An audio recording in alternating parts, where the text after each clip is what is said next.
Oi, boa tarde, pessoal, tudo bem? Nós já estamos aqui logados, esperar só mais 2 minutinhos para começarmos. Combinado. Nós já... Okay. Pode falar de novo. Tá, nós estamos só mais... Falta 1 minuto para 5, para 17 horas, né? Nós combinamos que íamos começar nesse horário, então só mais 1 minutinho para nós iniciarmos. Senhora Iolene, boa tarde, tudo bem? Senhora Marília. Boa tarde, é um prazer estar aqui. Estamos aí na expectativa também de trocar muitas informações aí preciosas, juntamente com a Marília, os colegas que estão online. É tempo de compartilhamento, né, Rogério? É isso aí. Principalmente nesse período, né? Nós precisamos trocar ideias e ver o que as outras escolas estão fazendo, até porque é novo, né? Tudo é novo para todo mundo. Verdade, Rogério, boa tarde. Boa tarde, professora Iolene, a todos que estão aqui conosco nessa tarde. E o quanto é importante a gente entender que não tem uma receita pronta, né? Hoje é um dia de compartilhar as nossas práticas, nos alegrar com o que está dando certo e aprender com todas as outras experiências também, né? Contem conosco. Isso. Bom, quero dizer que nós somos da Prospecta Educacional, né? A Prospecta é uma empresa que trabalha com marketing educacional para escolas cristãs. Nós atendemos outras escolas também, mas atendemos principalmente escolas cristãs. A Prospecta trabalha com marketing educacional, mas não é o único produto da Prospecta. Prospecta tem também uma revista chamada Veredas Educacionais. Eu estou mostrando aqui na tela para vocês a nossa última edição. A Iolene tem participado conosco, né? Dando entrevistas, fazendo artigos. A Veredas começou ano passado e está agora no seu 2º ano. Essa revista, todos que estão participando aí podem receber gratuitamente. É só ir lá no site da Prospecta, fazer um cadastro e nós mandamos para a sua escola a revista Veredas. Ela é tanto digital quanto impressa e nós, então, podemos encaminhar pelos correios a revista para vocês, a revista impressa, né? A Prospecta realiza também uns eventos, né? Realizamos já por 2 anos seguidos eventos no Rio e em Belo Horizonte, que são eventos voltados para gestores de escolas cristãs. Esse ano nós estaremos realizando no Rio de Janeiro, no dia 31 de julho, em Belo Horizonte, no dia 14 de agosto, e em São Paulo, no dia 28 de agosto. Então, quem tiver interesse também em participar conosco nesses eventos, Rio, Belo Horizonte, São Paulo, pode ir também no site da Prospecta, prospectaeducacional.com.br, e você vai lá e faz a sua inscrição para participar. A Iolene vai estar conosco nesses 3 eventos. Nós já tínhamos, esses eventos já estavam marcados, nós tivemos que adiá-lo por conta de toda essa situação, mas, se Deus quiser, estaremos em julho, final de julho e agosto, realizando o Summit no Rio, São Paulo, e Rio, Belo Horizonte e São Paulo, né, nessa sequência. Bom, nós estamos com a professora Iolene. A professora Iolene é bem conhecida, né? Ela é pedagoga, tem especialização em orientação educacional, administração escolar, supervisão escolar, é pós-graduada em psicologia clínica institucional, tem também MBA em gestão de instituições escolares, é conferencista em vários temas na área de educação, é vice-presidente da ESEP, né? ESEP, que é bem conhecida também, Associação de Escolas Cristãs de Educação por Princípios, e é consultora pedagógica do Instituto X. O Instituto X que trabalha com o produto, o BENI, né, que é na área socioemocional e que pertence ao Colégio Batista Mineiro, né, que é nosso parceiro também em nossos eventos, né, e também na revista. Nós teríamos a presença da professora Márcia Oliveira Regis, mas a professora Márcia teve um problema, né, familiar, e com isso não pôde estar presente. Mas representando o Colégio Mackenzie, nós temos a professora Marília Viana Sorensen Peckley, né? Espero que eu tenha falado corretamente. A professora Marília é coordenadora de educação infantil e primeiro ano do Colégio Presbiteriano Mackenzie, é pedagoga pela Unesp, está fazendo psicologia, e é pós-graduada em Neurociência e Psicologia Aplicada pela Universidade Mackenzie. Ela também teve uma experiência internacional na Itália, uma imersão, né? Ela passou um tempo na Itália, e ela estará aí falando um pouco para a gente a respeito da experiência do Colégio Mackenzie. Nós estamos unindo nesse momento tão complicado para todo mundo, nesse momento complicado para as escolas. Nós queremos trazer alguma coisa sobre a educação infantil, porque percebemos que esse está sendo uma parte talvez mais difícil para a educação, né? Pelo menos no grupo que nós temos, que os diretores participam no grupo da Prospecta, no grupo do WhatsApp, nós vemos muitos diretores falando a respeito, e nós preferimos, então, trazer esse assunto, né, a respeito de como ofertar a educação infantil em tempos de pandemia. Então, nós vamos aproveitar a experiência da professora Iolene, o seu conhecimento teórico também, e também aproveitar a experiência da professora Marília, principalmente no case do Mackenzie, daquilo que o Mackenzie tem feito a respeito da educação infantil nesse período de aulas remotas, atividades remotas nesse período de pandemia, né, em que os professores, em que os alunos e as famílias têm que participar. Nós dividimos nossa live em alguns blocos. A primeira é sobre planejamento e organização, e nós queremos começar com a professora Iolene, né? Nós temos a questão da legislação federal a respeito da educação remota, nós temos as legislações estaduais, e nós gostaríamos que a professora Iolene falasse um pouco a respeito dessa questão da legislação em relação à educação infantil nesse período de pandemia. Muito boa tarde, queridos, oficialmente, né? Essa live promovida pela Prospecta, como eu estava falando antes aqui da gente começar oficialmente, é tempo de compartilhar experiências, é tempo de compartilhar conhecimento. Nunca nós pensamos, né, em nenhum dos nossos maiores sonhos ou pesadelos, nós imaginávamos que nós fôssemos viver o que nós estamos vivendo hoje. Eu estava brincando ainda hoje pela manhã com uma colega, e falei, nossa, eu cinquentona, achando que ia aposentar em maré mansa, e não, né, estamos aí no meio do caos propriamente dito. Então, essa situação de pandemia, de situação de calamidade que foi imposta pelo decreto número 6, aprovado pelo Senado Federal, ele institui no país, então, essa situação de pandemia, de atividades que poderiam acontecer e que podem acontecer sobre a égide da lei, sim, mas com exceções. Então, a normatização legal, ela não caiu, ela não deixou de ser, a lei não deixou de funcionar. Só que nós estamos hoje sobre a égide de um sistema de amparo para esse momento que a gente está vivendo, e eu trouxe algumas questões aqui para compartilhar com vocês, né? Até para ajudar um pouquinho os colegas que precisem aí do número da legislação, né?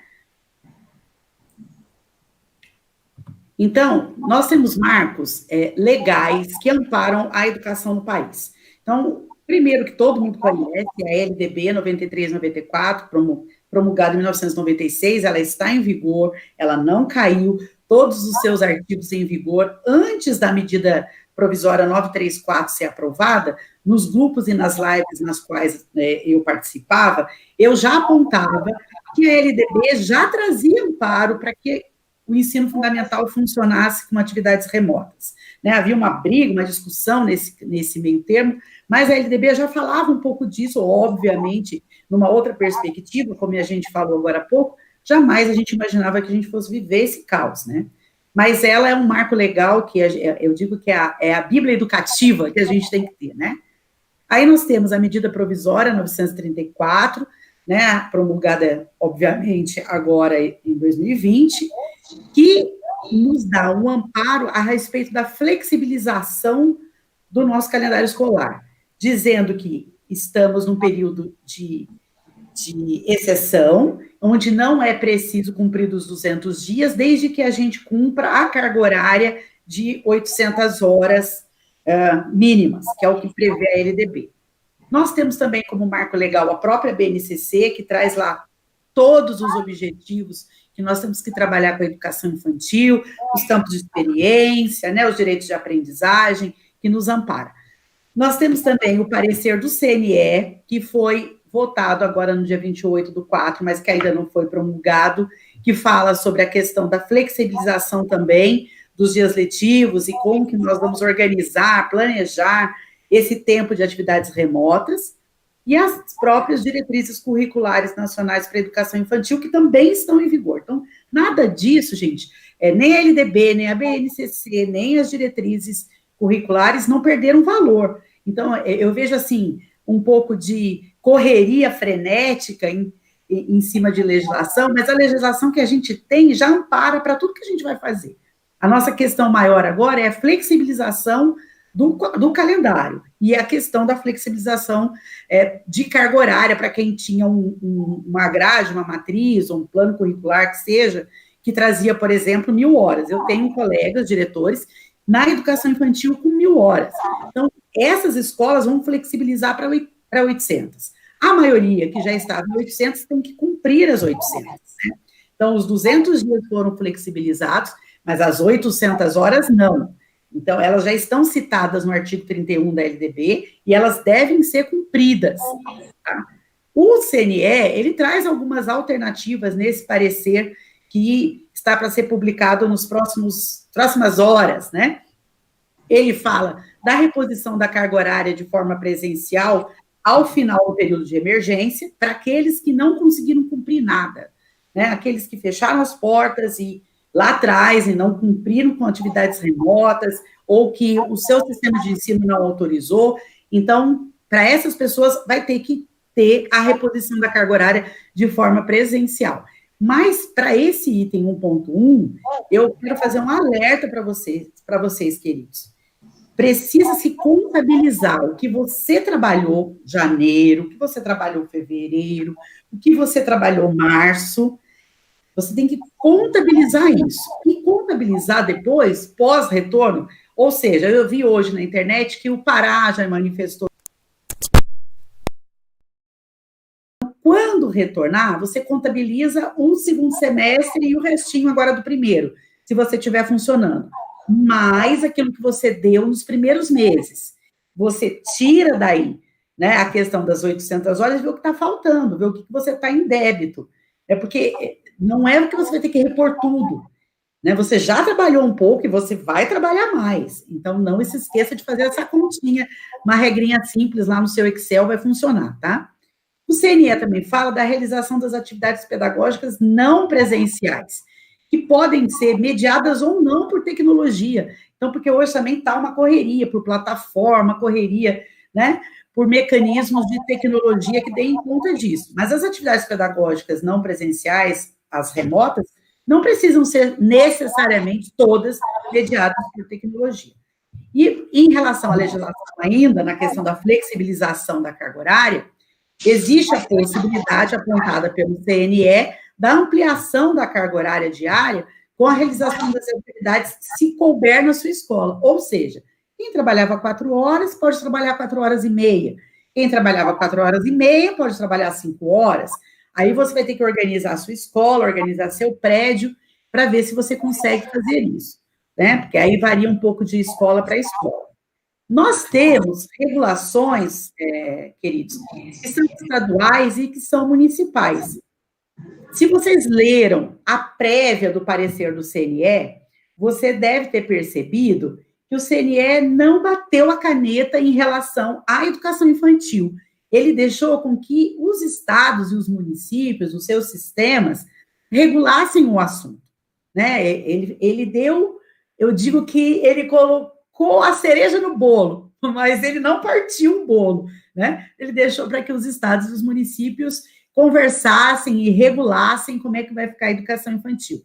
Então, cabe a nós estarmos atualizados sempre, em conexão com os nossos sindicatos, em conexões com associações, lendo boas revistas como a Veredas. Nós precisamos estar conectados e atualizados. Eu digo que hoje de manhã, já o dia amanheceu de um jeito e agora à tarde está terminando de outro. Então, as coisas estão desse jeito, nesse volume, nessa velocidade, inclusive do ponto de vista de orientações legislativas, né? Pra vocês terem uma ideia, até 24 de abril, 88% dos estados, das unidades federativas, já haviam legislado alguma coisa sobre esse período de educação que nós estamos passando com o ensino remoto, inclusive alguns citando a educação infantil. Mas 11,10, né?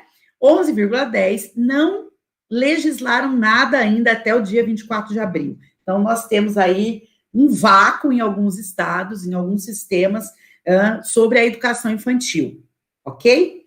Eu acho que dei uma boa explanada, né? E daí depois a gente conversa sobre outros temas.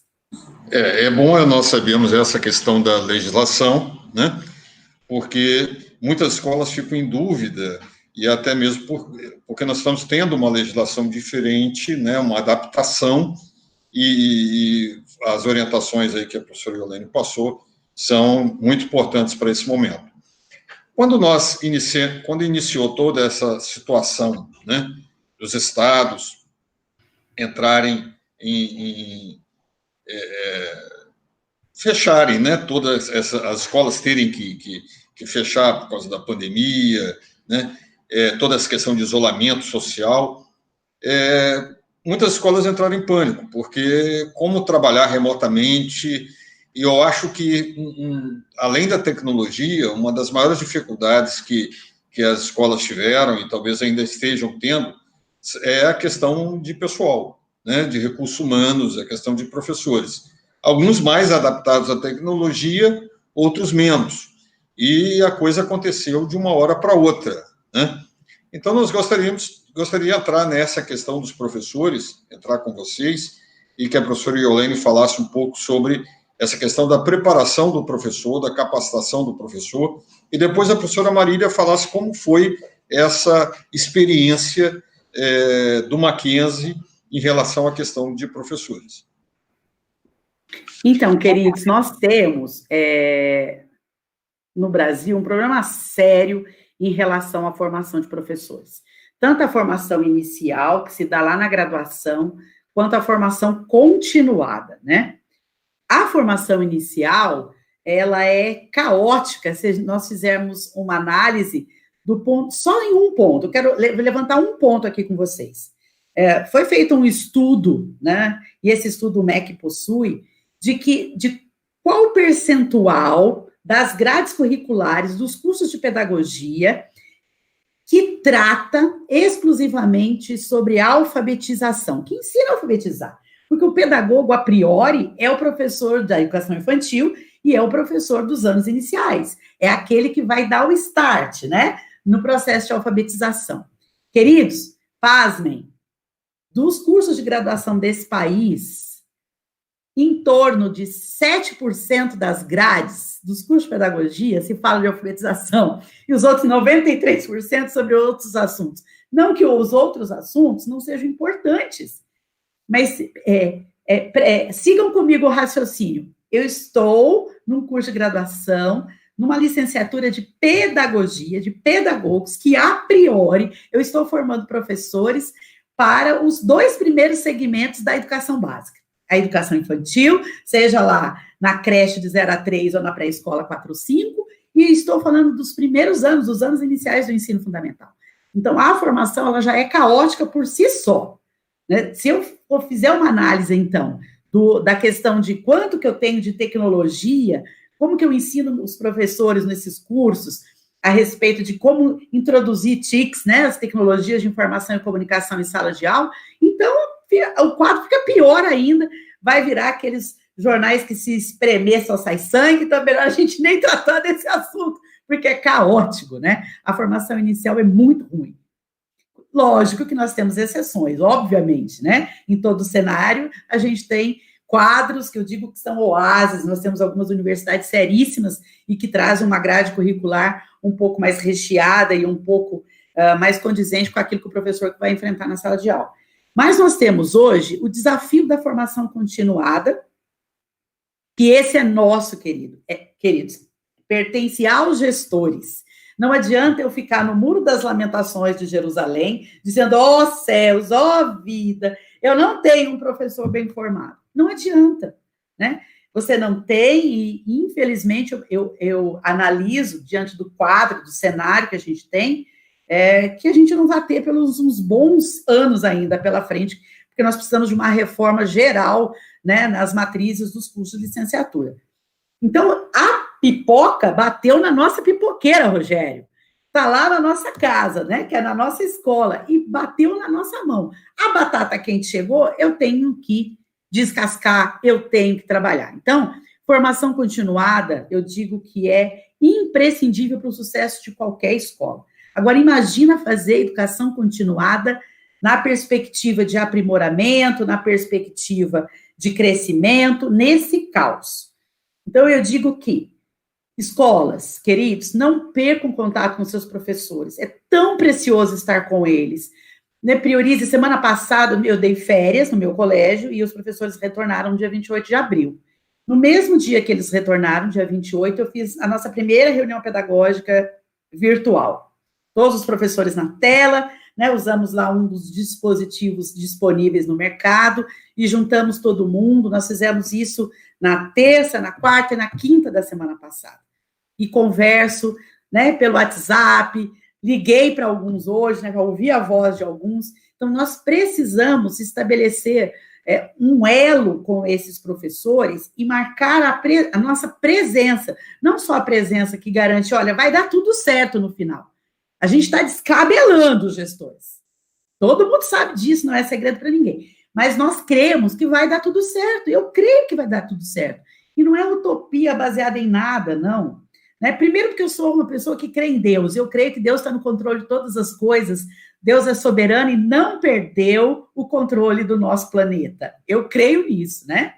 Aliás, fui muito, quase que abatida pela mídia por conta de falar isso, né, Rogério? O pessoal acha, quem é essa xiita? Eu não sou xiita, eu sou simplesmente seguidora de Jesus, né?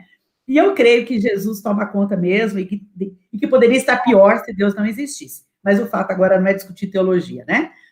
Como eu tenho certeza que vai ficar tudo bem, eu digo, calma, a gente precisa ter calma agora. Agora, que é preciso investir em informação meia hora por dia, 1 hora por semana, não sei. Mas o que eu percebo, de forma geral, nas consultorias aí, eu não vou dizer quanto tempo cada escola tem que trabalhar, mas é que é preciso colocar, e aí eu vou entrar no campo administrativo um pouquinho, uma rubrica de formação continuada nas planilhas orçamentárias. Queridos diretores que estão presentes aqui no grupo, né? É preciso fazer isso, porque eu não posso pensar que eu tenho um negócio que se chama educação, que é escola, onde eu primo pela questão do conhecimento, né? Se os meus professores estão em defasagem de conhecimento. Como é que eu vou vender conhecimento se os meus professores têm algum tipo de defasagem de conhecimento? E agora a gente está percebendo isso pela questão tecnológica. Eu tenho professores que estão nadando, dando um show. Mas eu tenho aqueles com mais dificuldade, que nem eu, que estava aqui antes, um pouquinho, falando com o Rogério. Rogério, ajuda a 50 aqui, onde é que eu clico? Né? A gente tem, e a gente tem que trabalhar com essa diversidade toda. Mas é preciso criar-se não só condições socioemocionais, mas condições de fato de direito nas planilhas orçamentárias, com rubricas para a formação continuada de professores. Nós precisamos colocar isso, e isso não é gasto, viu, queridos? Isso entra na rubrica de investimento, porque se eu quero que o meu negócio cresça, eu tenho que ter professores muito bons. Então, isso não é rubrica de gasto, tá, Rogério?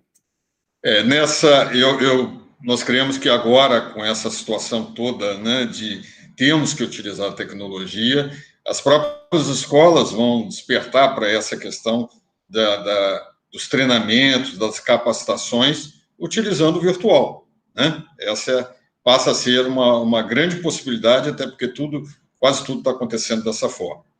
Agora, professora Marília, o que o Mackenzie fez nessa questão de capacitação, de preparação do seu professor? Como é que o Mackenzie enfrentou essa situação para nós entendermos aí, termos uma aplicação prática dessa questão do professor, principalmente professor de educação infantil, junto a todo esse contexto? Rogério, então, boa tarde, professora Iolene também, de igual forma. Primeiro, eu quero dizer que está sendo uma aula, né? Eu ficaria aqui de espectadora. Tem sido muito bom ouvir a professora Iolene com toda a sua experiência. E, de fato, eu quero trazer aqui algumas contribuições do que tem acontecido no nosso colégio.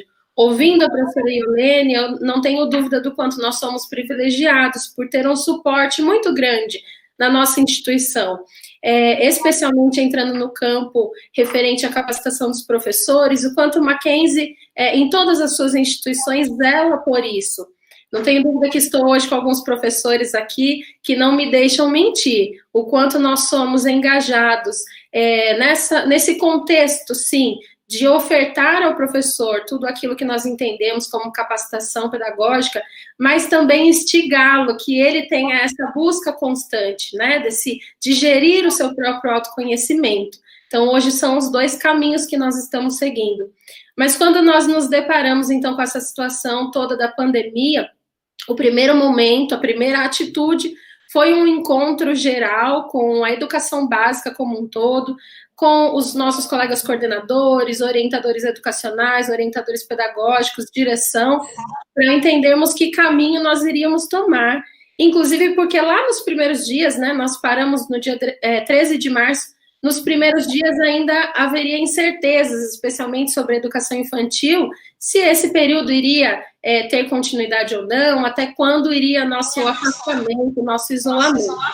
Mas eu tive uma feliz coincidência na nossa instituição, que nós fizemos em 2019 uma avaliação de um instituto externo, avaliação para práticas educacionais inovadoras, aplicamos isso aos nossos professores, e com esses resultados em mãos, nós tivemos, então, já quais eram os pontos de principal defasagem, o que é que nós precisaríamos trabalhar com eles, então, neste período. Como que nós nos organizamos? Então, nós tivemos um dia de acolhimento desse professor presencial na escola, para entender esse início, como se dariam as videoaulas, porque foi o caminho que nós escolhemos para estar próximo à nossa família, ao nosso aluno. Depois a gente vai contar um pouquinho sobre isso também, né? Mas a partir desse momento, os professores ficaram em casa.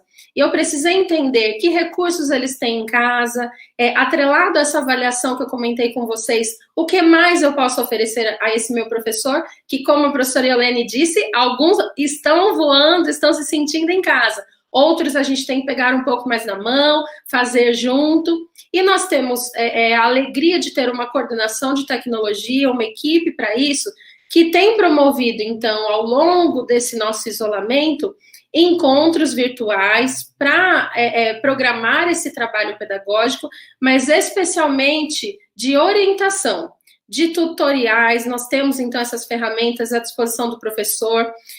Nós fazemos encontros de webinar para que ele tire algumas dúvidas, porque, escolhendo esse caminho tecnológico, eu não posso deixar exclusivamente que o professor se vire sozinho. Então, pensando em planejamento, essas são as duas principais frentes. Coordenação de tecnologia com a sua equipe, promovendo esse treinamento tecnológico que foi necessário, que bateu, né, as nossas portas, mas atrelado a isso, semanalmente, o encontro com as orientadoras pedagógicas. Como dito no começo do nosso encontro, tudo que existia em termos de legislação, em termos de regulamentação, não foi jogado fora. Então, nós continuamos, inclusive, atrelados ao nosso plano anual, ao nosso plano pedagógico anual. Então, eu preciso revisitar esses documentos e verificar o que é possível com o que eu tenho em mãos hoje. E quem faz esse papel brilhantemente são as nossas orientadoras pedagógicas. Hoje estamos falando, claro, de educação infantil, mas eu englobo aqui o primeiro ano, que nós queremos cada vez mais que ele tenha características de educação infantil e a necessidade, então, desses encontros para que a gente não tenha muitas defasagens em relação ao que está sendo ofertado para as famílias, né? Vou usar a palavra que eu usei há pouco. Eu sei que é um privilégio da minha escola, mas para aqueles que não é possível ter diversos coordenadores, diversos orientadores pedagógicos, que de fato vocês mantenham, como dica, né? Que de fato vocês mantenham os encontros com os professores, porque sabemos das dificuldades que as famílias estão enfrentando, sabemos como gestores as dificuldades que nós estamos enfrentando, a jornada, tem uma sensação que a jornada triplicou de trabalho, né? Mas não podemos esquecer que esse professor está executando tudo isso, muitas vezes sozinho, estão isolados querendo ou não, mas ele não tem esse papel como único, ele não é só professor. Então, dentro da casa dele, ele encontra muitos desafios. Ele está com um filho que também possivelmente está assistindo às videoaulas, ele está gerindo essa família, e a gente vai falar aqui muitas vezes ainda nessa tarde do quanto o socioemocional não é só para esse aluno, é para o professor também. E se você precisar priorizar algo nesse tempo que nós estamos vivendo, priorize o seu professor. Dando uma sequência, né, na questão aí da nossa live, nós vamos falar um pouquinho de planejamento, né? Aí nós queremos ouvir um pouco a professora Iolene sobre essa questão do planejamento para a educação infantil, nesse período de aulas remotas e tudo. E depois nós queremos, vou perguntar à professora Marília, um pouco sobre como o Mackenzie está fazendo em relação à questão mais na prática das atividades, né, das aulas, como que o Mackenzie está se posicionando dessa forma. Então, professora Iolene, como que as escolas podem trabalhar melhor essa questão do planejamento para a educação infantil, né, que já é um segmento tão diferente por causa da idade e tudo, e nesse contexto tão complicado que nós estamos vivendo. Ok, vamos falar então do nosso planejamento. O CNE também nos deu algumas orientações em relação ao nosso planejamento, e eu quero compartilhar algumas coisas com vocês agora. Nós vamos falar então de alguns pontos cruciais para que a gente tenha de fato e de direito um excelente tempo, apesar de toda a dificuldade, tá? Deixa eu ver se eu consigo tirar isso aqui da minha tela. Então, vamos lá. O planejamento em tempos de ensino remoto precisa estar atento a 3 fatores. Primeiro fator, a organização, gente. Como é que você vai organizar todo o conhecimento que a gente precisa entregar, que a gente precisa trabalhar nesse tempo agora? Geralmente, a educação infantil já trabalha com os períodos semanais, né, com o semanário. Eu oriento de que você organize seu planejamento de forma semanal, controlando a carga horária que você vai trabalhar e dando orientações às famílias. O sucesso agora do nosso planejamento está muito atrelado com a comunicação com as famílias. Um segundo item que eu quero que você observe na hora do planejamento é a variação metodológica, porque nós precisamos abordar todos os campos de experiência. Quem organizou por semana, que é o que eu acho que é mais viável para a educação infantil, abordando todos os campos de experiência durante a semana, bem como todos os direitos de aprendizagem. Nós sabemos, nós que somos professores, sabemos que uma atividade, por exemplo, pode estar dentro de 2 ou 3 campos de experiência e pode estar abarcando, inclusive, 4 direitos de aprendizagem, né? Outro item o terceiro item que a gente tem que estar muito atento nessa questão do planejamento são as rubricas de avaliação. O que eu chamo de rubricas de avaliação? São os níveis que a gente estabelece para avaliar o desenvolvimento cognitivo, o desenvolvimento processual dessa criança, tá? Nessa rubrica de avaliação que a gente vai estabelecer, a gente tem que colocar a identificação dos objetivos, porque eu avalio segundo os objetivos que eu tracei. Objetivos esses que eu tenho que reconhecer por meio de descritores observáveis. Eu tenho que ter descritores muito bem estabelecidos, né? E aí, dentro da questão dos campos de experiência, eu trouxe aqui, só para você lembrar, os campos de experiência que a BNCC nos traz, o eu, o outro, nós, corpo, gestos e movimentos, traços, sons, corpo e imagem, dentro desses campos de experiência, nós temos todas as áreas do conhecimento destrinchadas aqui e interligadas. E eu não posso perder isso de vista. Como eu não posso perder de vista que o sucesso do meu planejamento depende muito da parceria com a família. Então, eu preciso instruir corretamente as famílias. Eu tenho que enviar roteiros detalhados. Eu costumo dizer que nós precisamos falar o óbvio, porque nem sempre o óbvio é óbvio. Sabe por quê? Porque nós somos técnicos da área. O papai e a mamãe que está lá em casa, né? Não é. Né? Nós temos papais engenheiros, mamães donas de loja, gerentes de banco, eles não estudaram para ser professores. Então, eu preciso instruir, eu preciso dizer o que eu quero que ele foque, onde eu quero que ele dê mais atenção. Não é ensinar o pai a dar aula. Queridos, o que eu percebo muito, eu tenho visto alguns vídeos aí rodando na internet, é uma falta até de respeito com o perfil de atuação da família. Porque a família é família, não vai ser professor.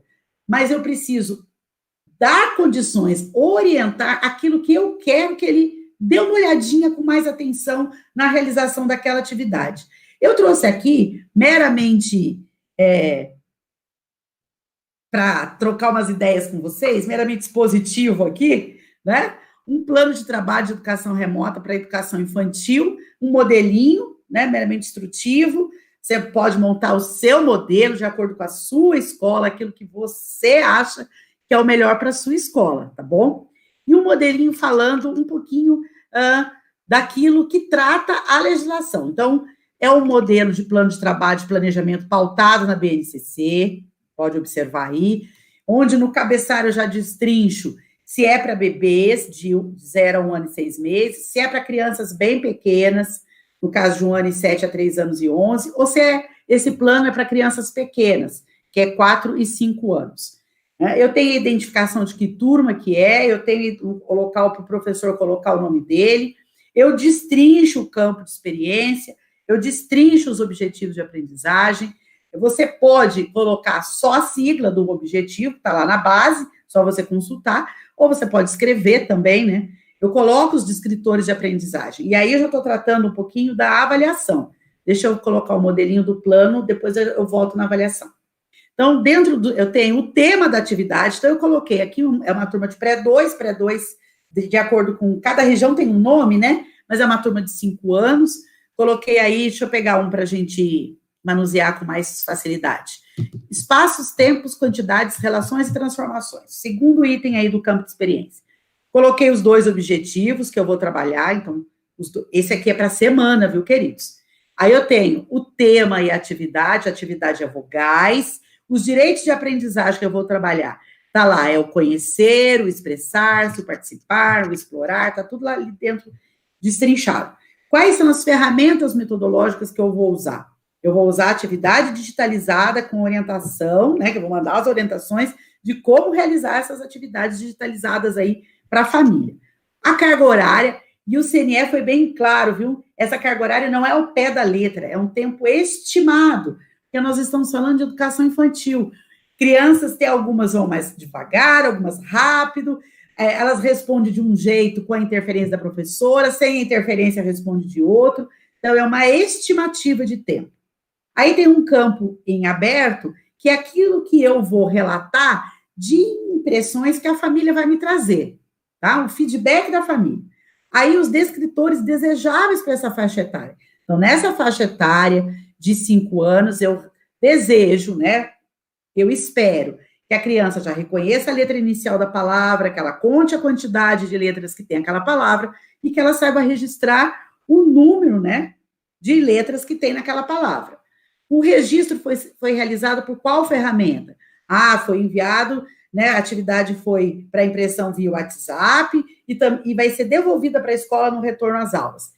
Todos esses itens são itens citados em legislações, itens que a legislação pede para que eu tenha. Eu tenho que ter o registro, eu tenho que dizer a carga horária, eu tenho que dizer o que eu trabalhei, eu tenho que dizer quais os objetivos que eu tive, quais campos eu trabalhei, quais direitos foram garantidos durante aquela ferramenta e quais são os descritores. Então, eu estou seguindo a legislação para esse modelo. No verso do planejamento, eu ainda coloco, né, ao iniciar o momento de atividades, enviamos recado aos pais. Então, eu faço uma explanação do que aconteceu para que aquele plano fosse feito, e como que ele foi enviado, e pautado em que legislação, baseado em que aquele plano foi feito, né? Aí a gente coloca ainda, aqui está o nome da minha escola, o merchandise aí, né, a galera lá de Pompeia, né? Ainda coloco que o estudante está matriculado na escola, cita o nome da escola, e que aquela atividade foi enviada para casa, e vou assinar, minha coordenadora vai assinar, e o professor vai assinar. Esse é um bom planejamento, tendo dentro dele todos os campos que a legislação pede, ok? Falamos um pouquinho, então, da importância do planejamento. E depois, eu creio que nós vamos falar um pouquinho da avaliação, né, Rogério?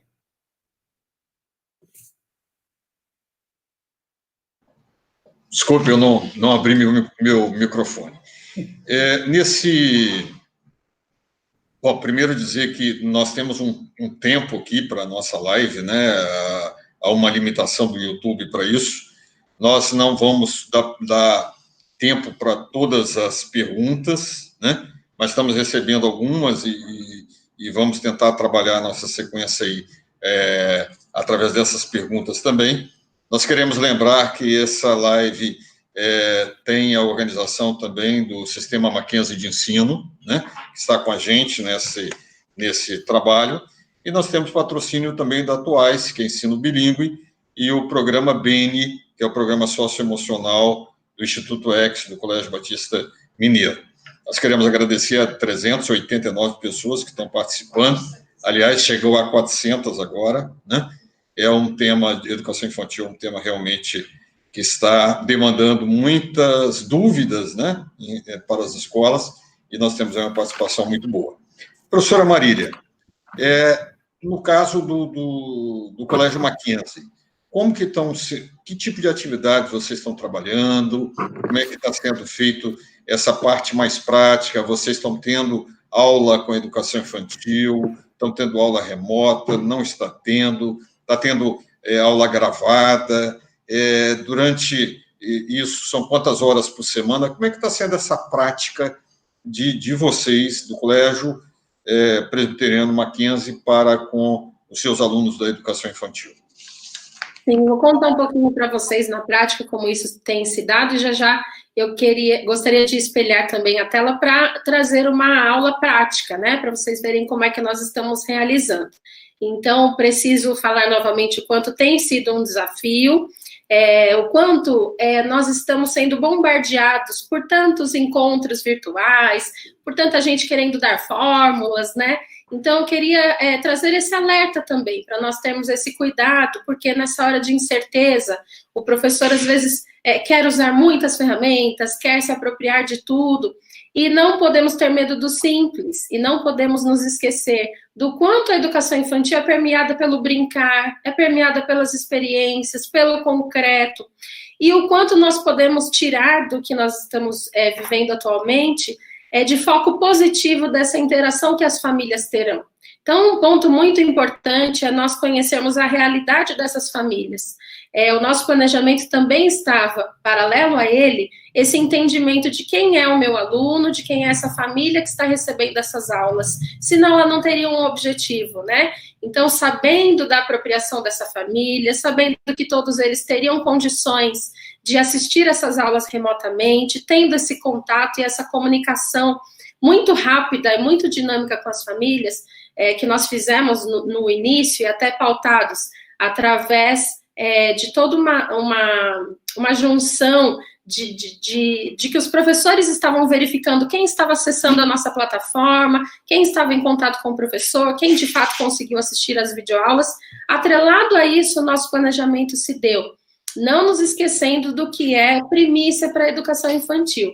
Então, gosto muito do exemplo que a professora Iolene deu do planejamento, não acho que é o momento da escola modificar o seu planejamento anterior, e sim adaptá-lo. Então, não vamos perder esse tempo de fazer coisas tão novas, né? Sendo que não é a prioridade agora. Então, minha sugestão é que vocês usem o que já havia acontecido anteriormente na instituição e adaptem à realidade de vocês e das famílias de vocês. Então, priorizem conhecer quem são essas famílias, a realidade e se tem a necessidade de algum auxílio maior para que eles sejam alcançados. O que é que nós estamos priorizando, então? Os encontros se dão, como eu disse anteriormente, semanalmente, pensando, nós trabalhamos com maternal, o que é dito Jardim 1, dito Jardim 2 e o primeiro ano. Então, esses encontros são por grupos, porque as necessidades são diversas. Nós, num primeiro momento, nós estamos chamando de primeira etapa e segunda etapa. Numa primeira etapa, nós só ofertamos as videoaulas, até para entender até onde isso iria, se nós iríamos ampliar esse calendário ou não. Como entendemos, até por conta da legislação, que nós estaríamos mais tempo em casa, né, com os alunos, e o Instituto Mackenzie entendeu que as férias vão se dar em torno de junho, meados de julho, nós continuamos com as aulas e implementamos o que nós chamamos de live. As lives nós colocamos com a professora regente, com a professora da turma, pelo menos uma vez por semana. E o intuito dela não é que o professor entre em contato com o aluno exclusivamente para uma aula, né, para ter um tempo a mais nessa carga horária. A prioridade da live é esse encontro de motivação, de escuta, do olho no olho. Então, nós nos emocionamos em alguns momentos quando a criança queria dar o seu bom dia e rever o amigo e rever a professora, mas contar, eu consegui escrever o meu nome, eu consegui reconhecer uma letra, esses alcances, né, o que nós temos o privilégio de ver na escola, o quanto os pais estão tendo o privilégio de ver ali pessoalmente, e isso está sendo rico, isso tem sido muito bom para nós.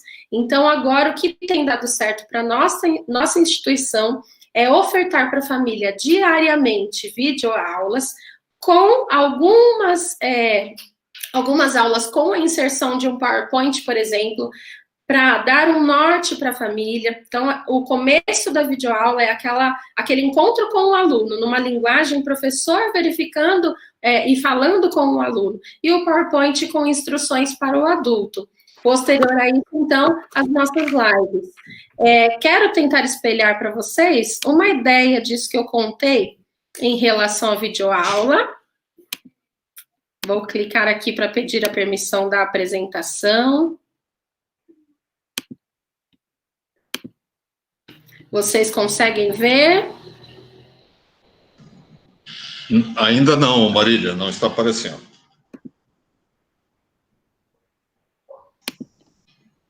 Marília, enquanto você está fazendo... Que pena. Desculpa. Tá, sem problema. Mas enquanto você está tentando aí, deixa eu te perguntar.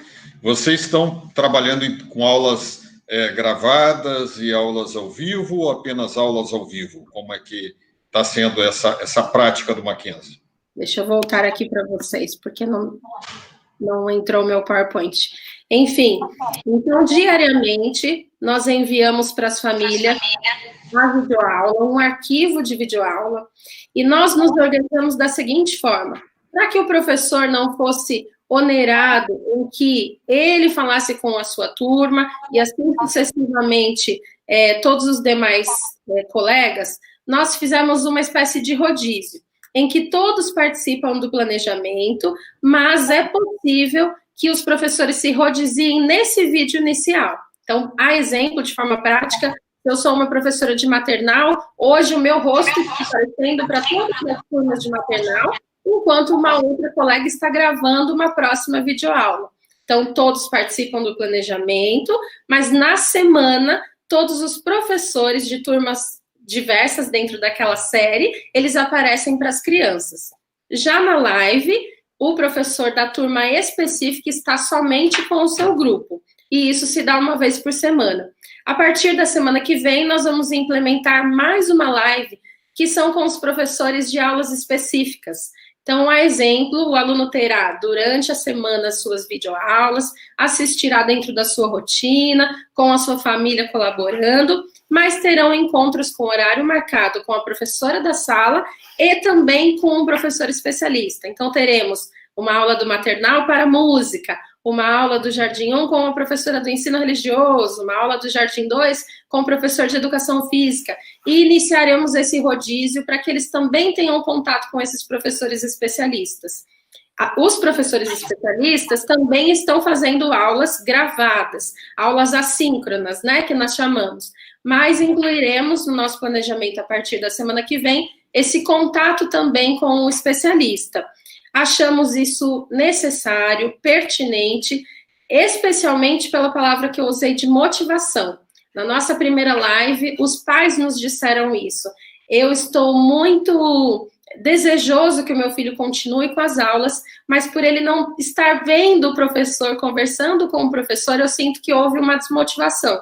Então, a inclusão das lives no nosso planejamento foi importante por conta disso. É um gás a mais, né? Para que o aluno, ao ver o professor e ouvir dele o que ele precisa fazer, ele consegue e tem dado retornos positivos do que a gente recebe das famílias. Na nossa plataforma interna, né, da escola que nós já usávamos, ali nós estipulamos pastas para que as famílias devolvam essas tarefas. Então, de igual forma ao planejamento da professora Helene, nós especificamos para a família que para a educação infantil tudo é importante. Não dá para eu nomear, escolha uma para entregar. Porém, nós sabemos das dificuldades que as famílias estão enfrentando. Então, o que é que nós pedimos a eles? Toda vez que você verificar uma atividade dita como atividade de aprendizagem, ele vai saber que aquilo é muito rico para nós e que nós queremos essa atividade de volta, né? Como foto, como vídeo, de alguma forma que ele nos devolva isso para nós acompanharmos esses marcos de evolução dos alunos. Mas eles também são livres de nos enviar todos os dias toda e qualquer atividade feita pelos alunos.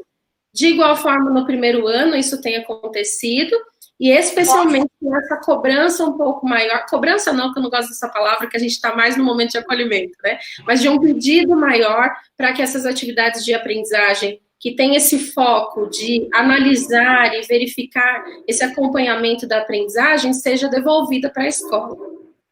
Marília, vocês então estão fazendo aulas gravadas, porque você falou que são os links, e uma live por semana fazendo rodízio com os professores, né?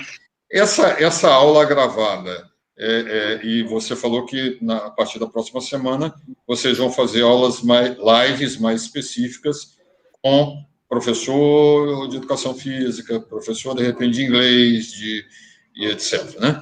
Mas essas aulas, qual é a duração delas? Ela varia de idade para idade ou está no mesmo padrão? Qual o tempo de aula por dia dessas aulas? Isso já era uma pergunta nossa e foi objeto de pergunta também do pessoal que está assistindo. As lives, nós estipulamos que elas tenham 30 minutos. Para algumas crianças, isso é muito. Nós temos um programa de inclusão, por exemplo, muito grande, e é perceptível o quanto esse tempo é grande, especialmente para esses alunos, também alunos do maternal. Porém, foi um número em comum que nós chegamos para a educação infantil primeiro ano, e usamos esse tempo pensando em um roteiro muito bem programado. Então, não é só o encontro pelo encontro e a professora ter ideias ali na hora. Nos nossos planejamentos, nós estipulamos um roteiro, ele sempre se inicia com a condução ali dos combinados da live, porque as crianças não estão de forma autônoma, estamos com os pais, e esse momento não é o momento dos pais, é o momento das crianças. Então, alguns recados gerais levam esses primeiros minutos da live, e na sequência a gente estipula um roteiro que a professora seguirá.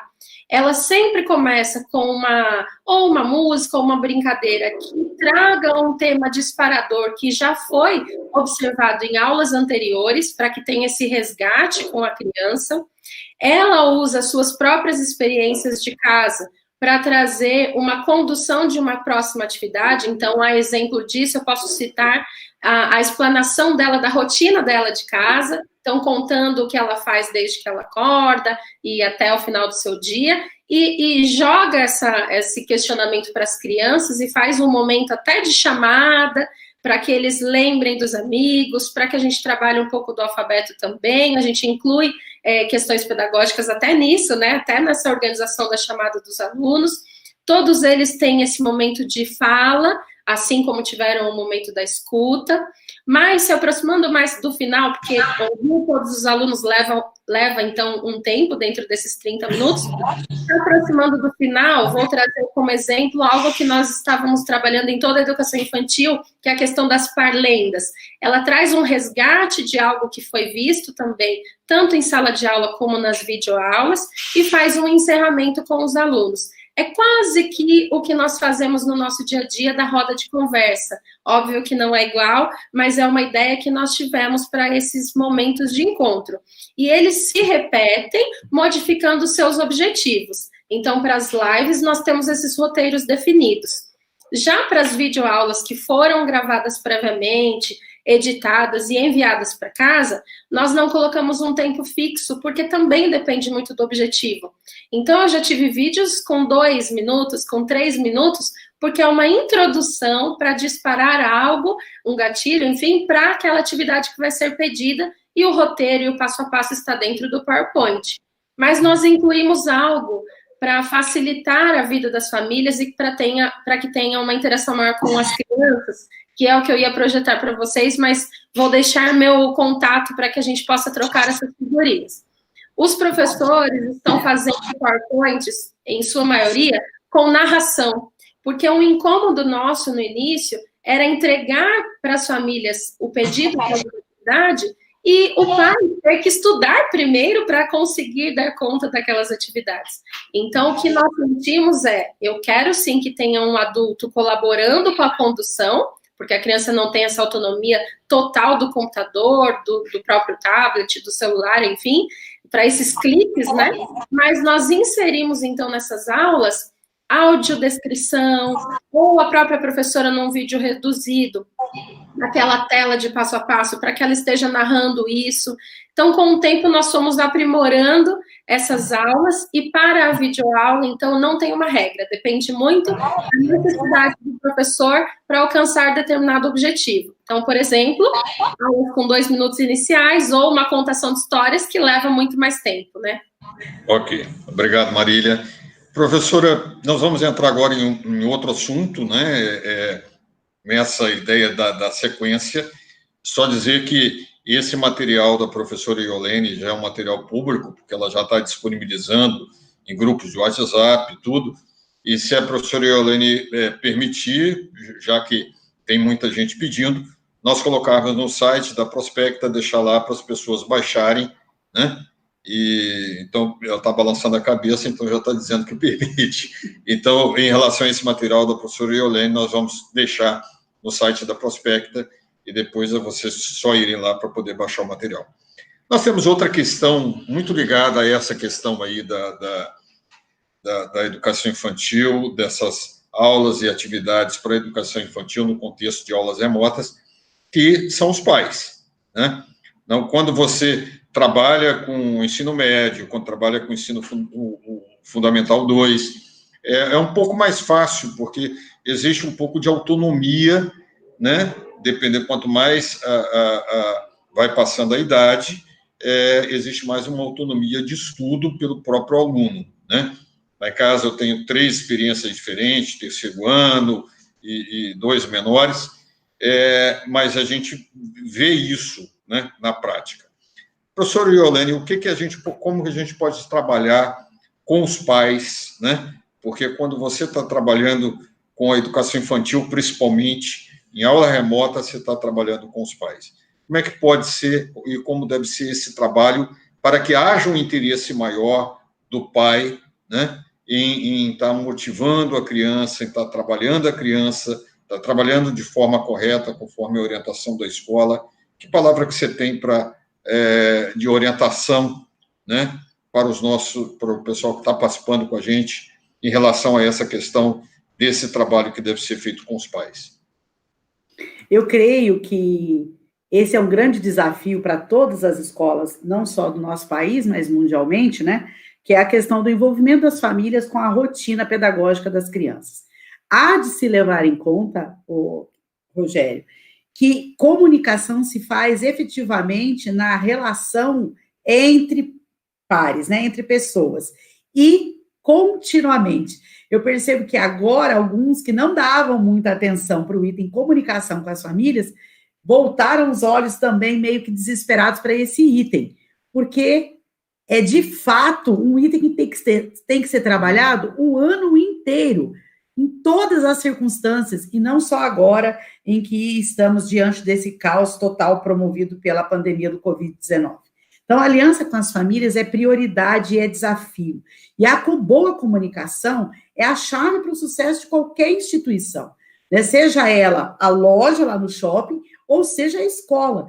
Então, a cada escola aqui presente, eu tenho certeza disso, que já se organizou, né, e já organizou formas de boa comunicação com as famílias, seja por meio de agenda digital, seja por meio de grupos de WhatsApp, seja por meio do site, do Facebook, do Instagram, mas eu tenho certeza que de algum jeito você está hoje se comunicando com as suas famílias.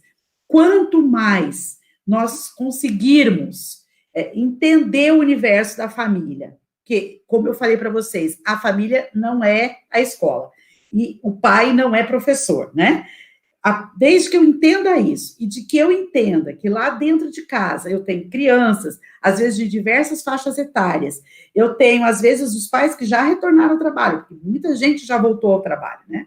E que esse pai tem, às vezes, só à noite para estar com a criança, ou tem só de manhã, ou a hora do almoço, enfim, eu tenho que considerar a dinâmica familiar.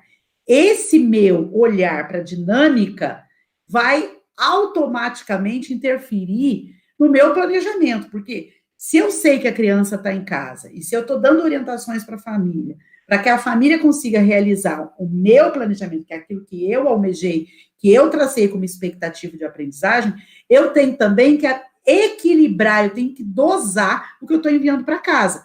O que eu percebo é que tem gente enviando muito pouco, tipo quase nada, uma atividade por semana. Amados, uma atividade por semana não dá, né? Eu não estou fazendo ensino remoto com uma atividade por semana. Mas tem gente mandando 8 páginas de apostila para uma criança de educação infantil por dia. Então, também não dá. Nós precisamos equilibrar isso e estabelecer, de fato e de direito, uma aliança com essas famílias. Meu colégio, essa semana, vai estar promovendo uma live para pais, com a coordenadora da educação infantil e com a orientadora educacional. Falando com os pais da educação infantil e com os pais da educação infantil do Brasil inteiro, né, porque é aberto, sobre o que as escolas esperam dos pais nesse momento, né? E dicas para os pais de como entenderem também um pouquinho mais desse processo educacional em casa. Então, utilizem-se de lives, né? É barato, né? Você só precisa conectar seu computador e estabeleça esse contato. O programa BENE, por exemplo, de formação socioemocional, né, do Instituto Exis, tem enviado para as famílias que possuem o programa, semanalmente, um roteiro também para os pais, porque, gente, agora chegou a hora daquele seu parceiro também mostrar que é parceiro sempre, né? Então, se você tem um sistema de ensino, ou tem um programa socioemocional, né, peça para que eles enviem textos para pais, dicas para os pais, dicas de filme, do que fazer em família nesse momento, né? É muito importante isso. É um momento de alto estresse tóxico, porque nós temos crianças, adultos confinados dentro de casa, quase 24 horas, né? Porque você não fica 24, porque às vezes o pai vai numa padaria buscar alguma coisa, porque ele quer sair de casa, ele precisa. Então, e a gente percebe o nível de estresse vai subindo, a ansiedade vai subindo, e aí nós precisamos fortemente, e principalmente na educação infantil, trabalhar as questões socioemocionais, né?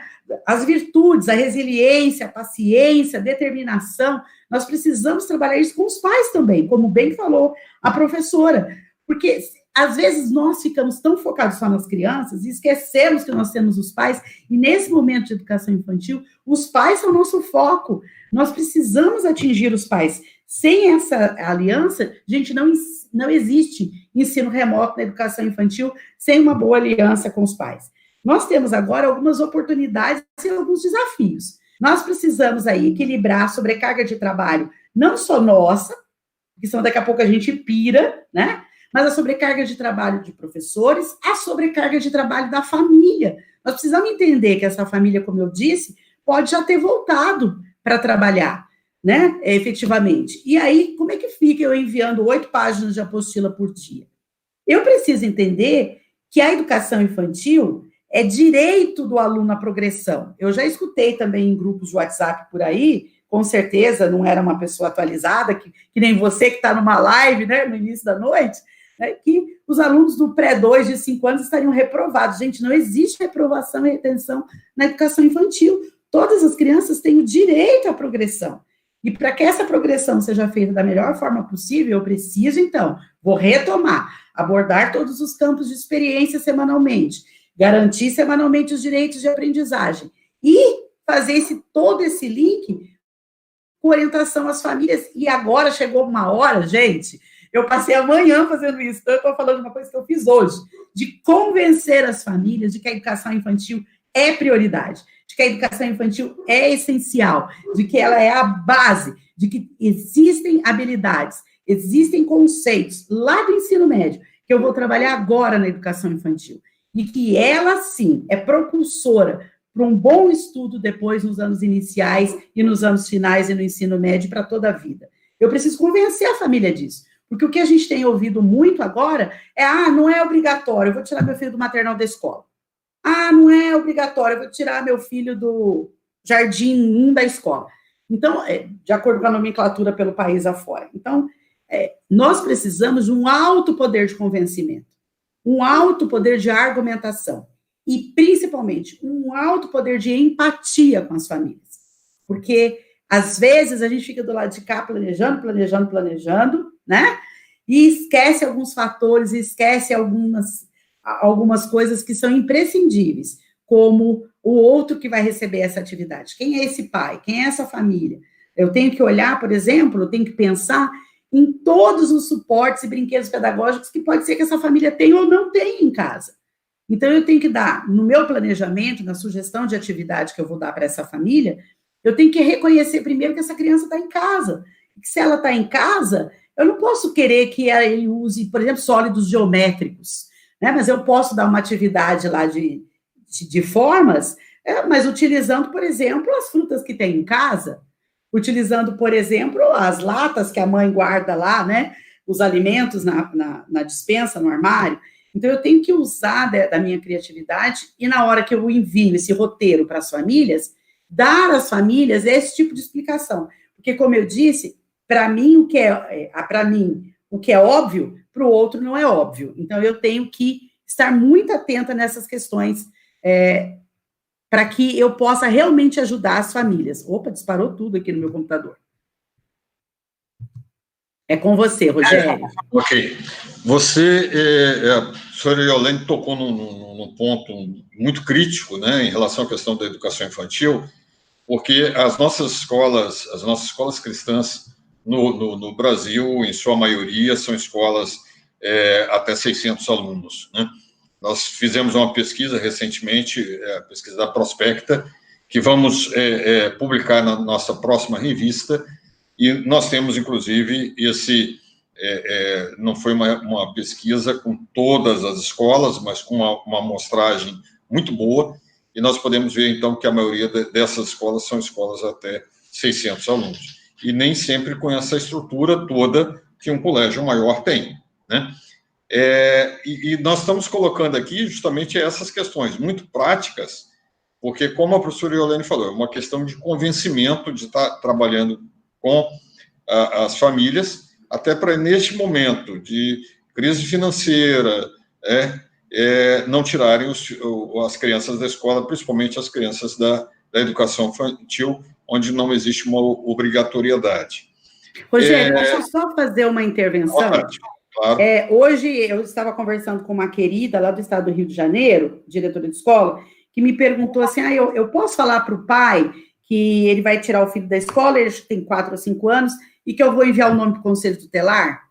Eu falei, pode, mas eu não faria isso, né? Porque eu não acho que é uma ameaça, queridos. É óbvio que é uma criança que tem que estar na escola, a gente conhece a legislação, mas nós sabemos, por exemplo, que essa legislação da obrigatoriedade de 4, 5 anos na escola não foi regulamentada pelos governos. E nós não temos mecanismos de fiscalização para isso, né? Então, esses dados não estão cruzados. Então, eu posso até enviar o nome lá do pai de 4 anos que tirou o filho da escola e não colocou em rede nenhuma, né? Eu posso enviar.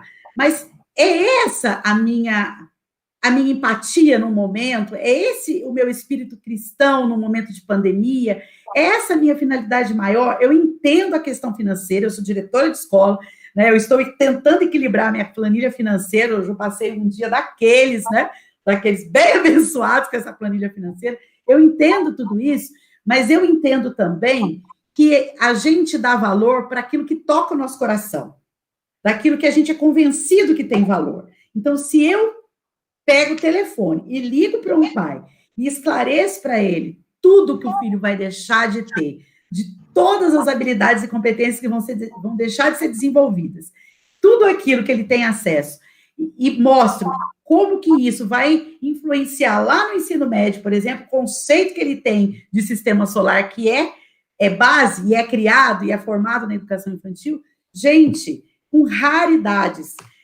o pai tira. Ele acaba fazendo uma negociação com você, flexibiliza daqui, de outro lado, a gente dá um jeito, acomoda na planilha, até porque isso não é para sempre, são 2, 3 meses, isso vai passar, né? Mas eu acho que a gente ganha no poder de convencimento, da relevância da educação infantil.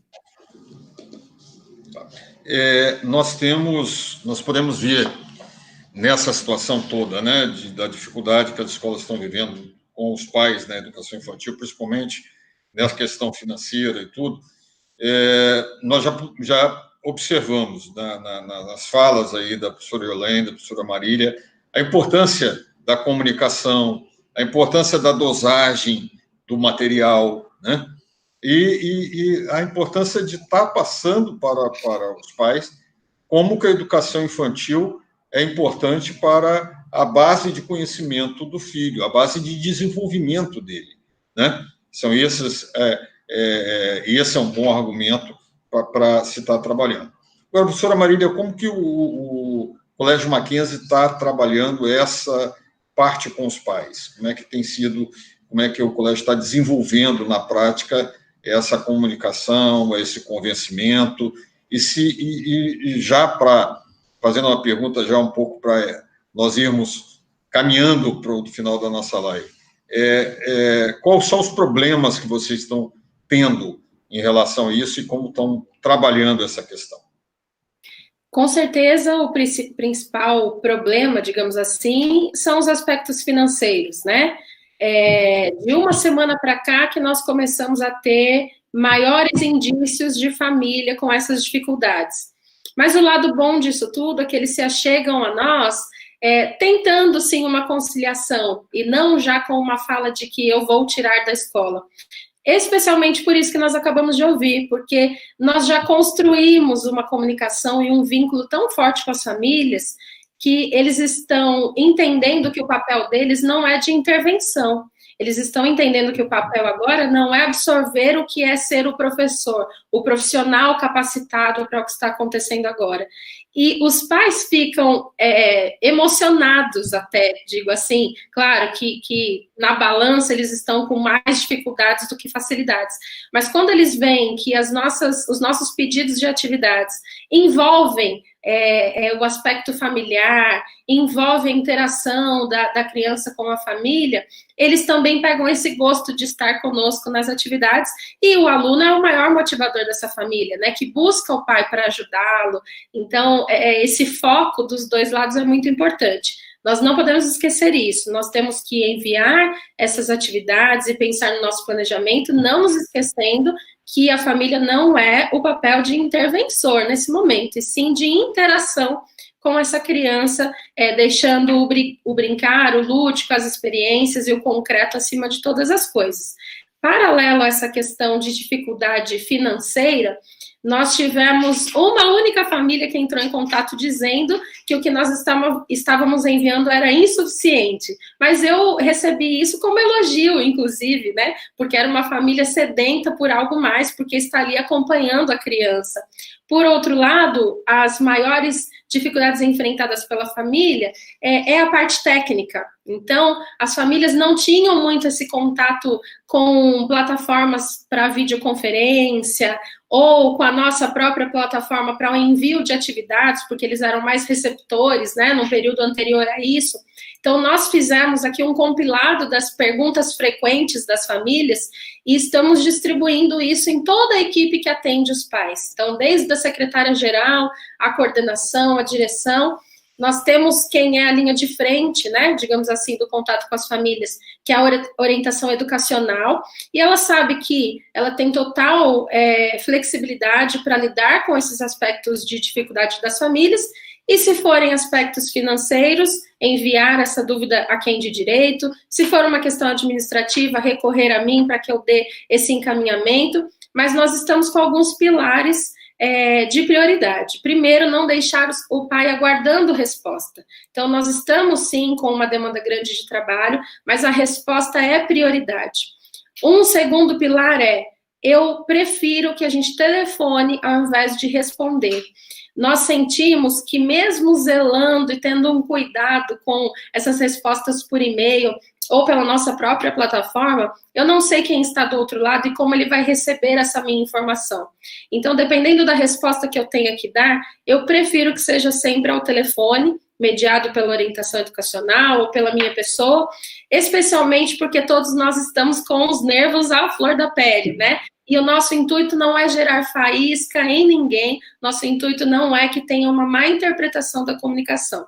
Então, nós entendemos que os pilares de comunicação com a família também são prioridade para o tempo que nós estamos vivendo, e as dúvidas precisam ser sanadas o quanto antes, e eles precisam do nosso respaldo, porque eles têm o desejo de continuar com as crianças, de dar todo esse apoio, mas às vezes não sabem como. Então, nós chegamos ao ponto de ter famílias de não ter o recurso mesmo tecnológico para isso, e é nosso papel como confessionalidade, como cristãos, ofertar isso para o aluno também, não deixá-lo aquém de tudo que está acontecendo. Então, o que nós precisamos é ter urgência no trato com as famílias para que eles se sintam respaldados, né?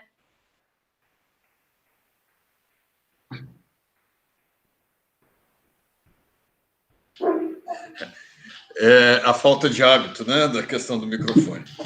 Mas nós estamos caminhando para o final da nossa live, até porque o tempo vai passando, né? E por mais que o assunto seja interessante, às vezes as pessoas cansam um pouco de ficar na frente do computador o tempo todo. Então, para finalizar, eu queria deixar uma pergunta para vocês duas, né?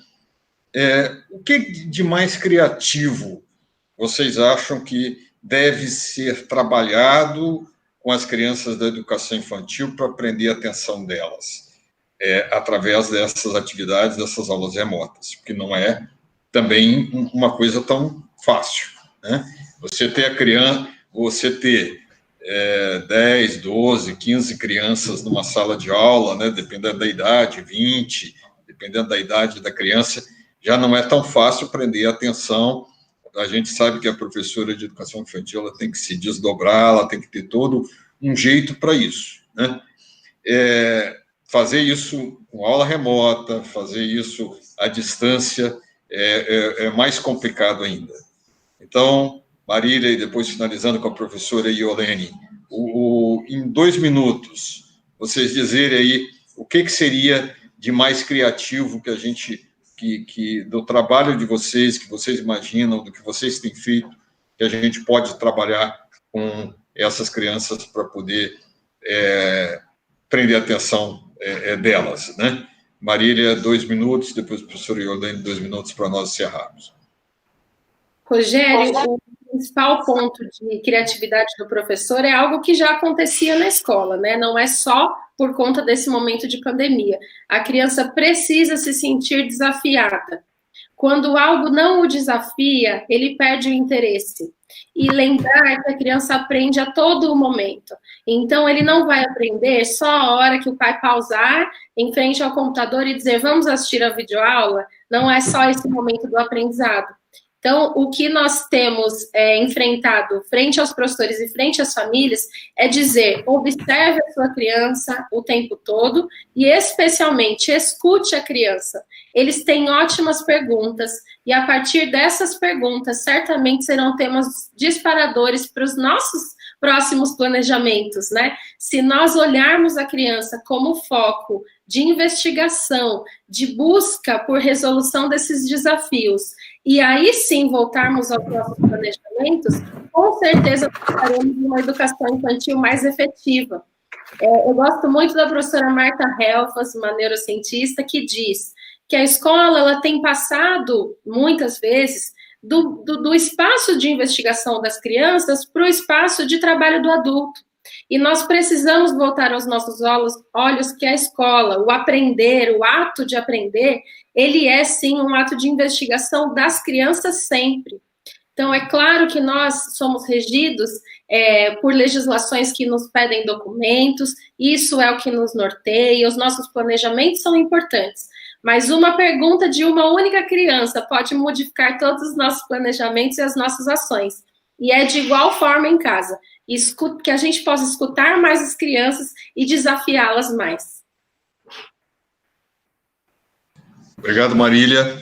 Professora Iolene, se você diz para a gente acerca dessa questão da criatividade, de como prender a atenção das crianças. Nesse momento, queridos, em que nós estamos aí em ensino remoto, nós temos que ter um cuidado, e um cuidado já citado por organizações, né, como, por exemplo, a OMS, que é o tempo de exposição das crianças à tela. Então, eu desafio vocês que não fiquem só enviando vídeos, né, mas que enviem também áudios para estimular a imaginação, porque juntamente com a criatividade, a imaginação é outra virtude, né, que anda junto aí. Imaginar, que vocês possam, nesse momento, falar sobre processos, porque o falar sobre produz consciência na criança, e o fazer produz o hábito. Então, estimulem atividades que falem sobre, para produzir consciência, e que façam atividades para produzirem o hábito, né? Ensine durante esse processo de educação remota processos para as crianças, como, por exemplo, lá da germinação do feijãozinho, né? De que assim é a nossa vida. A gente precisa plantar frutos para depois a gente colher. A gente planta sementes para depois colher. Então, a gente precisa ensinar, e isso é ensinado. Eu prefiro, né? É melhor ensinar sobre ciência do que conteúdos de ciências. Então, sejam criativos para ensinar sobre, e não falar só sobre conteúdos, né? Estimulando muito o áudio, permitindo exploração do ambiente familiar, porque dentro do ambiente familiar a gente tem praticamente todos os recursos que a gente precisa para dar uma boa aula, né? Com certeza. Orientem as famílias para que tratem as crianças olho no olho, né? Não de cima para baixo, que se abaixem. São questões tão pequenas, né? E que são questões que, com certeza, farão toda a diferença e vão prender a atenção das crianças. Porque quando você começa, por exemplo, senta ao lado de uma criança e começa, por exemplo, a contar uma história, e aí você muda a voz, e aí você fala bem baixinho. Você não precisou de tela, você não precisou de celular, você não precisou de plataforma, você não precisou de videoaula, você usou somente a sua voz. Então, a criatividade está em cada um de nós, porque é uma virtude que Deus nos deu. Então, agora chega a hora de colocar isso tudo para fora, que eu tenho certeza que eu e você estamos lotados. Temos um pote cheio de tesouro para derramar sobre a educação desse país. E está na nossa vez agora. Bom, nós estamos chegando ao final da nossa live, nós esperamos que nós tenhamos atendido, pelo menos em parte, né, as expectativas aí de quem participou. Queremos dizer que nós tivemos o apoio do Sistema Mackenzie de Ensino, né, que trabalha com toda a questão de material didático e de sistema de ensino, que é um sistema cristão, né, e que voltado para as escolas cristãs. Mas nós temos também a Prospecta tem tido em suas atividades, em seus eventos também, a participação, a parceria da Twice, que é ensino bilíngue, e também do programa BENI, né, que é do Instituto X. Nós queremos agradecer imensamente, né, professora Marília, professora Iolene, pela participação de vocês. Eu vi que se a gente ficasse aqui mais tempo, nós teríamos muito mais coisas para falar, né? Mas o nosso Até tempo... porque eu queria falar de avaliação e não deu tempo, Rogério. Que tem um monte de gente mandando no WhatsApp, é possível avaliar na educação infantil? Eu falei, claro que é. Ok. Então, não vamos desperdiçar. Você tem 5 minutos. Posso Vamos falar de avaliação? Um pouquinho de avaliação, se é assunto, né, que nós não podemos deixar de falar, não é por causa de 5 minutos que nós vamos deixar essa parte que acaba sendo uma parte tão importante aí para a educação infantil. Então, eu quero finalizar, queridos, aqui, porque o meu WhatsApp está bombando aqui do lado, né? Falando sobre para eu voltar na tela da avaliação. Então, essa é uma tela baseada em rubricas de avaliação. Eu te estimulo, né? A BNCC fala sobre a taxonomia de Bloom, que você elabore, se você ainda não tem, rubricas de avaliação, que são níveis de desenvolvimento esperados, de acordo com os objetivos traçados. Então, aí eu deixei um exemplo na tela para você, que é uma escala de avaliação. Eu coloquei dentro do campo de experiência, corpo, gestos e movimentos, aí tem o objetivo, aí peguei o objetivo lá de dentro da BNCC, tá? Desenvolver progressivamente as habilidades manuais, adquirindo controle para desenhar, pintar, rasgar, florear e outros, né? E aí tem os demais itens que são tratados na avaliação.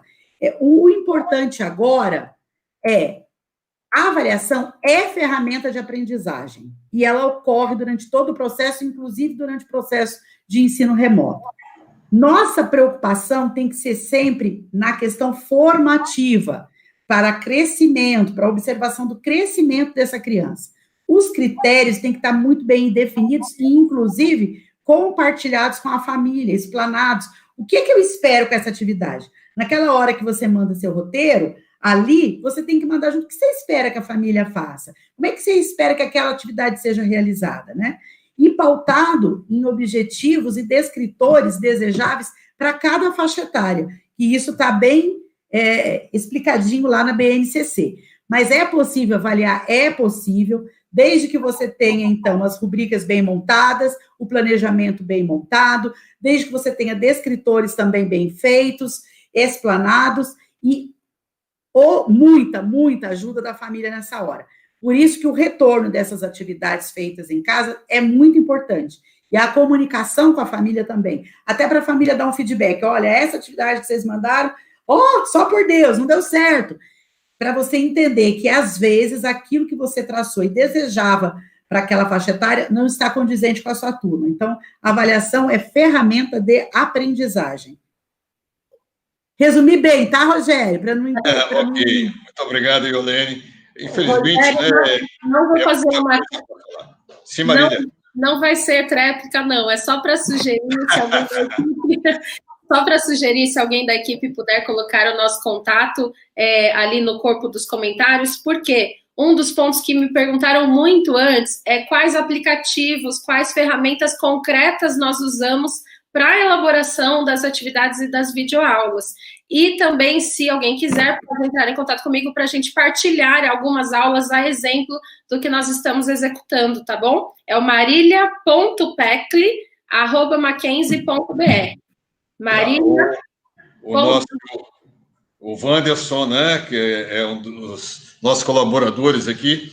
Vou escrever aqui no nosso facinho para ele. Marilia.pecli com y. @mackenzie.br.